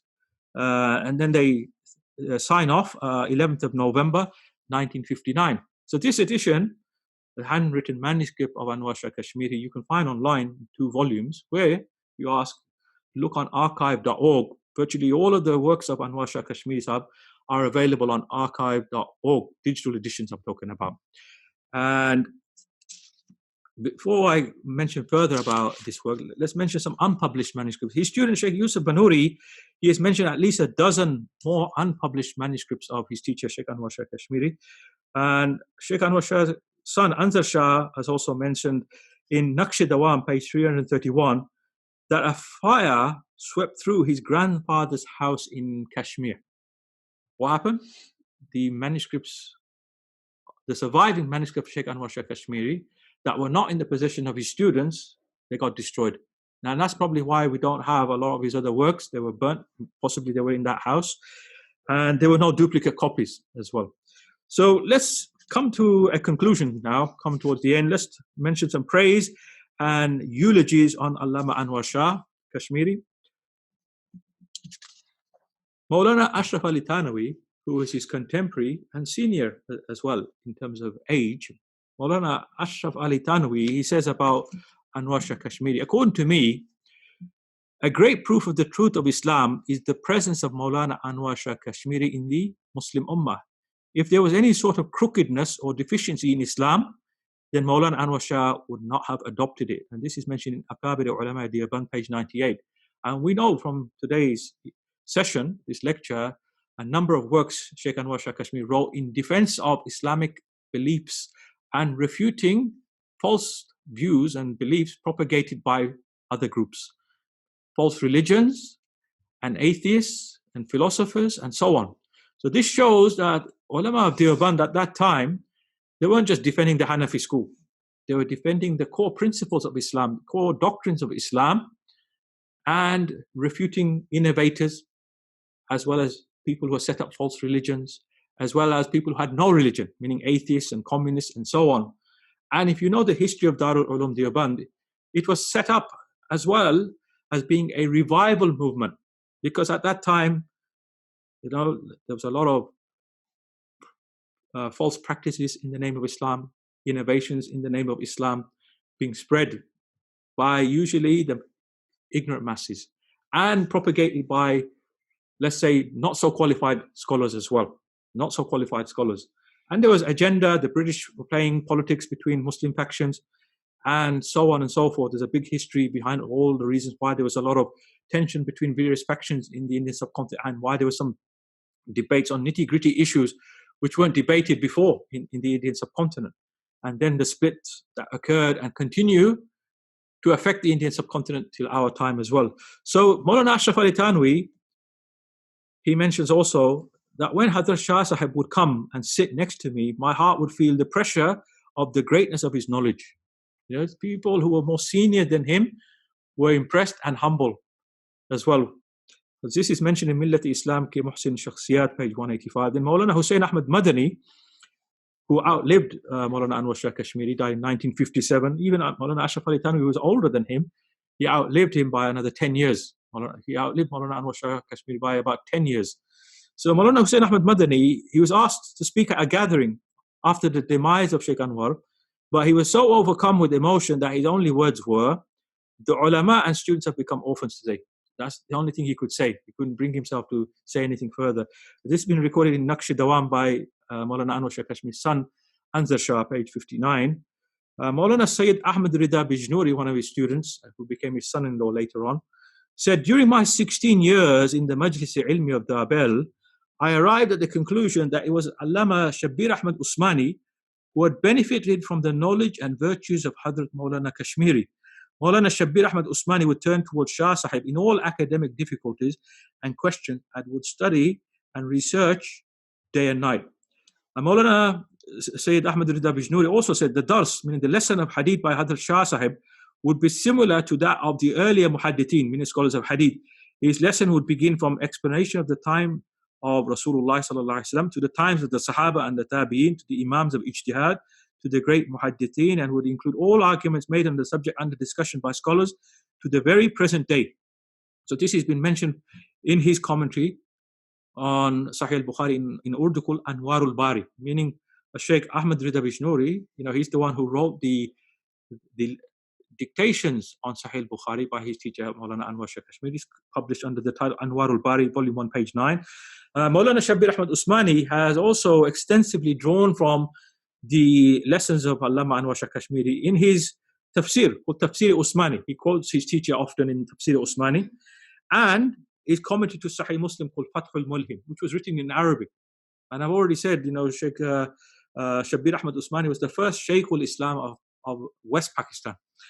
Maulana Abdul Qadir Raipuri, he's on record to say, indeed, Hadrat Shah Sahib is a sign from the signs of Allah. Ayah min ayatullah. This is mentioned in Akabir Ulama Deoband, page 98. Maulana Muhammad Idris Kandelawi would call Allama Kashmir the Imam Zuhri of our times in terms of preserving hadith by memory and transmitting. So this would give him a title, if you think about it, called Hafiz of Hadith or Musnid al-Waqt. And this title, Musnid, I'll mention who said this as well, a non-Indian subcontinent scholar. He used to say, Maulana Muhammad Idris, the memory of Hadrat Shah Sahib was such that if he read or heard something one time, that would not be wasted and would be safeguarded and protected in his memory. This is mentioned in Akabir Ulama Divan, page 99. So I was saying, this is testification by his own students that their teacher had a photographic memory. Then Maulana Shabir Ahmed Usmani, he said, if a native of Egypt or Syria was to ask me, have you seen it? Hafiz ibn Hajar al-Asqalani, Shaykh Taqiyuddin ibn Daqiq al-Eid, Shaykh Izzuddin ibn Abdus Salam. These three are all Shafi'is and from centuries ago. And, some of the Shafi'i scholars say they had reached a level of ijtihad. So that's a very high rank within the Shafi'i school. I would say yes, because I have seen Allama Kashmiri. The only difference is in the times. If he lived in the 6th or 7th Islamic centuries, accounts of his life and times, qualities and virtues would have reached us in the same manner, meaning as those three named personalities. The day Shah Sahib died, I felt as if today Hafiz ibn Hajar al-Asqalani, Shaykh Taqiyuddin and Shaykh Izzuddin have passed away. And this is mentioned in Akabir Ulama Diban, page 98. As someone who's not considered to be an Islamic scholar, but was given the title of Poet of the East, known as Allama Dr. Muhammad Iqbal, Poet of the East, he is on record as saying, Muslims have not seen the like of this great scholar during the last 500 years. And this has been recorded by Maulana Anwar Shah in Naqsh Dawam, page 57. Mufti Taqi Usmani, I'm sure everyone's heard of Mufti Taqi Usmani, he said, a unique kind of happiness would come over my father's face, meaning Mufti Shafi, when the name of Hadrat Shah Sahib was heard, and he would remember him with utmost respect and love. So this has been mentioned in Akabir Diban Kiyate, page 41. Mufti Taqi also said in the same work, my respected father often said that Allah had blessed Hadrat Shah Sahib with proficiency in all types of knowledge and skills. Now let's mention a non-Indian subcontinent scholar, Shaykh Abdul Fattah Abu Ghudda. In the introduction to Al-Tasrib Bima Tawatara fi Nuzul al-Masih, page 26, he says, our Shaykh, the researcher Al-Kawthari, Muhammad Zahid Al-Kawthari, he wasn't an Arab, he was from Turkey. Okay, but as I've said, he migrated to Cairo because of the collapse of the Ottoman Empire with his teacher Mustafa Sabri. He says, Abdul Fattah Abu Ghudda, our Shaykh, the researcher Al-Kawthari said, after the Shaykh, the Imam Ibn al-Humam. Now, Ibn al-Humam, 9th century, author of Fath al-Qadir, which I mentioned earlier, Allama Kashmiri read the whole of Fath al-Qadir in just 20 days. And he wouldn't need to open it up again. He could reference Fath al-Qadir in his lessons without opening up the book. So, Allama Kawthari said, after the Shaykh, the Imam Ibn al-Humam, we know he died in 861 after the Hijrah, there appeared none equal to him in eliciting rare points of discussion from Hadith, and this is a long period of time. And if you calculate when Allama Ibn al-Humam passed away and when was Allama Kashmiri born, you see it's a gap of 500 years. That's a gap of 500 years. Kawthari said that, and as I've already said, a person who's not known to be a scholar of Islamic sciences, Dr. Muhammad Iqbal, he said the same as well. 500 years, we can't name anyone. We're talking about, let's say, the Hanafi school. We don't know of anyone in 5 centuries who's reached the level of Ibn al-Humam. The only person who's reached that level is Allama Anwar Shah Kashmiri, according to a person who's not even from the Indian subcontinent, meaning Allama Zahid al-Kawthari. So Allama Zahid al-Kawthari, he has something to say about that book that I mentioned about Raful Yadain by Allama Anwar Shah Kashmiri, Nail al-Farqadain. He has been recorded as saying in Ta'nib al-Khatib, page 166, Shaykh Al-Kawthari, he wrote a book called Ta'nib al-Khatib, which is a response to the narrations demeaning the status of Imam Abu Hanifa that were recorded by Al-Khatib al-Baghdadi in his Tarikh Baghdad. So this is a book called Ta'nib al-Khatib. In there he says, from the best of what was written on this topic is Nail al-Farqadain and Bast al-Yadain, both of them by our master, Maulana, the great scholar, the deep ocean, Muhammad Anwar Shah al-Kashmiri, Allah have mercy on him. So this is a non-Indian subcontinent scholars praising Shaykh Anwar Shah Kashmiri. Shaykh Anwar Shah Kashmiri is also praised elsewhere in Maqalat al-Kawthari. These are the short articles of Shaykh al-Kawthari that were published in one volume. in it, he says towards the end of one article that Shaykh Anwar Shah Kashmiri and Maulana Murtada Hasan Chandpuri died in 1951. Mufti Shafi al-Uthmari died in 1976.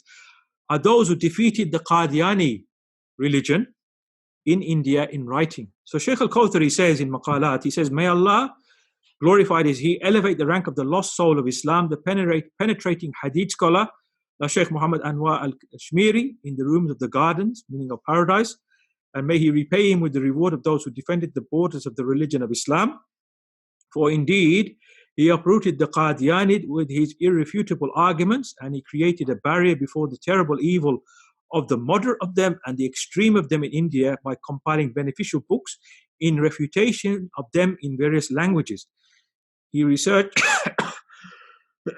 in his book, Ikfar al-Mulhideen, the matter of anathematizing them and their ilk.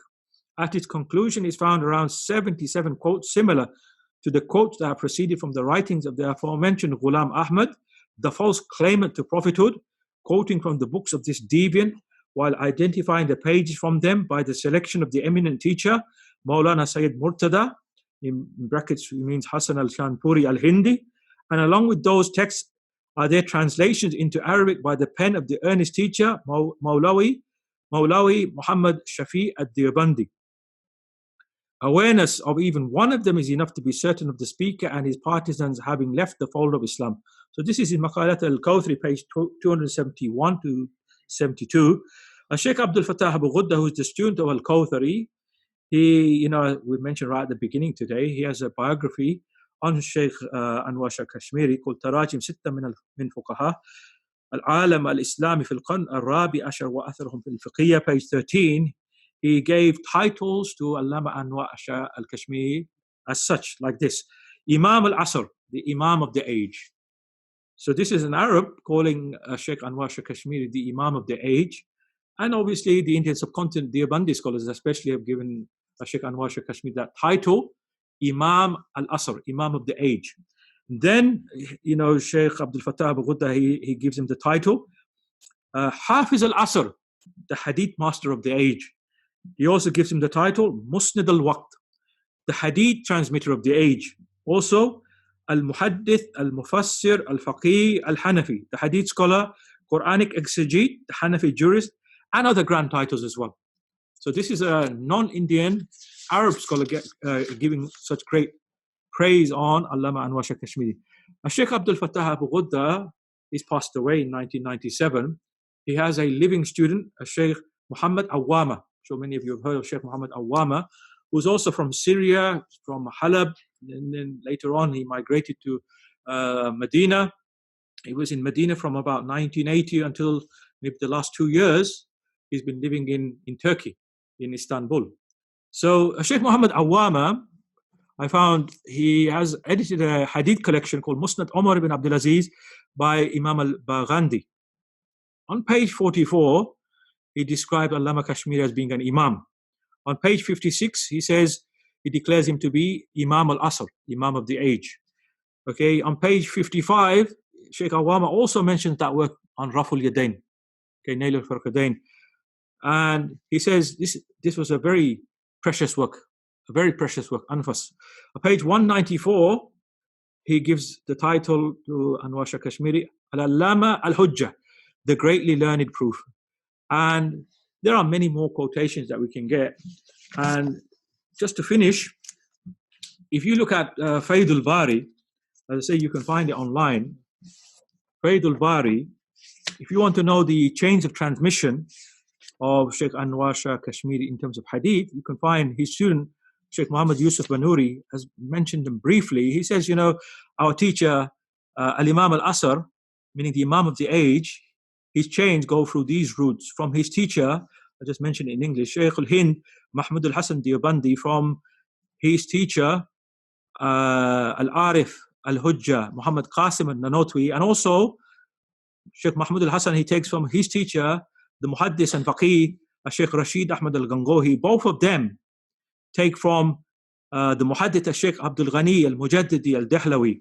Okay, and then he says that Shaykh al-Hind, he has a high chain of transmission from Shaykh Abdul Ghani al-Mujaddidi that we just mentioned, from Shaykh Ahmed Ali al-Saharanpuri, who compiled a standard edition of Sahih al-Bukhari in the Indian subcontinent using various manuscripts, from Shaykh Muhammad Mazhar al-Nanotwi, from Shaykh Abdul Rahman al-Panifati. And all of these four from Shaykh al-Muhaddis Muhammad Ishaq al-Dahlawi, from his grandfather, Shah Abdul Aziz, from his father, Al-Imam Shah Waliullah. And then he says there's another route, Shaykh Abdul Ghani, he takes from Shaykh Muhammad Abid al-Sindhi. Muhammad Abid al-Sindhi was the biggest hadith scholar in his time in Haramain, in Makkah and Medina. He lived in Medina, but he's from Sindh originally, in current-day Pakistan. So he mentioned this. These are the roots that Imam Anwar Shah Kashmiri has, going back to Shah Waliullah. And if you want to connect yourself back to the 6 books of Hadith and many books of Hadith, then you go back to Shah Waliullah, okay? And then you can connect yourself back. So this is how the Indian subcontinent scholars of whatever faction, the Deobandi faction, the Barelvi faction, the Ahl Hadith faction, they usually link back to Shah Waliullah. If not Shah Waliullah, then you can get to the root of Shaykh Muhammad Abid Sindhi, and also outside to the other Arab territories as well. So with that, we're concluding. وآخر الدعوانا أن الحمد لله رب العالمين.